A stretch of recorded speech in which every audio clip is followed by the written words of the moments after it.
ERDF veut imposer la mise en place de compteurs Linky dans l'ensemble de nos habitations. Alors, officiellement, ces compteurs qui vont remplacer nos anciens compteurs visent à réduire nos consommations électriques, donc au service d'une plus grande sobriété énergétique. Moi, je suis favorable à la sobriété énergétique, mais je suis contre ces compteurs Linky et je vous explique pourquoi.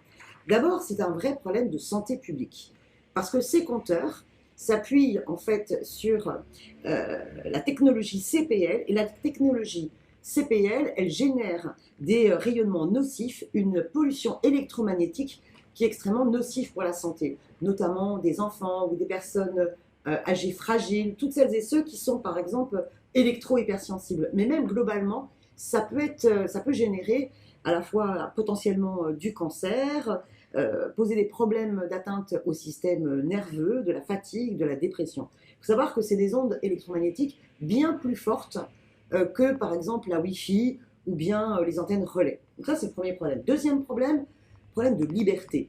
Pourquoi? Parce que avec ces compteurs Linky, ERDF est en capacité de savoir exactement chez vous à quel moment, à quelle heure vous utilisez quelque appareil électrique que ce soit. Donc d'abord, c'est un problème vraiment de liberté publique. C'est Big Brother dans vos maisons. Et surtout, on ne sait pas qui pourrait être amené à un moment donné à pirater l'ensemble de ces données.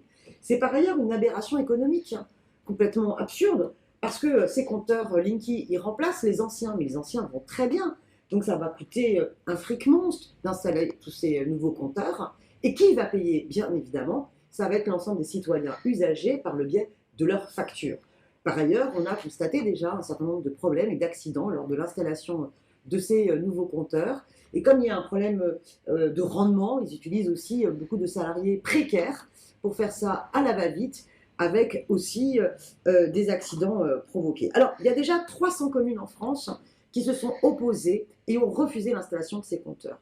Qu'est-ce qu'il en est sur la ville de Paris? La ville de Paris, eh bien, en 2011, elle s'était engagée à refuser l'installation de ces compteurs. Et puis, hélas, en février 2007, eh bien, en février 2016, elle a retourné sa veste comme une girouette et elle a décidé d'installer ces compteurs. Alors, il faut savoir que dans le déploiement, on en est pour l'instant à une certaine partie d'arrondissement, dans le 3e, 9e, 10e, 11e et 19e, et il y a un objectif de déploiement complet en 2021. Donc moi, en mars 2016, j'avais présenté un vœu au Conseil de Paris pour demander qu'il y ait au moins un véritable débat contradictoire, parce que pour l'instant, les seules études qui nous sont transmises, c'est les études de RDF qui sont forcément en faveur du Linky. Il faut qu'il y ait des études indépendantes et un débat contradictoire dans la population et qui puisse se solder par un référendum pour que ce soit les citoyens qui, en dernière instance, eh bien, décident si on doit ou non installer ces compteurs Linky. Pour l'instant, la ville de Paris refuse cela. Mais je suis persuadée que si les citoyens et les citoyennes à Paris, mais comme ailleurs, s'impliquent, s'investissent, organisent des collectifs, font signer des pétitions, provoquent des débats publics et interpellent l'ensemble de leurs élus, on pourra eh bien, ressaisir à nouveau le Conseil de Paris pour exiger eh bien, que la démocratie soit respectée. Pas d'installation de compteurs Linky si le peuple n'est pas d'accord.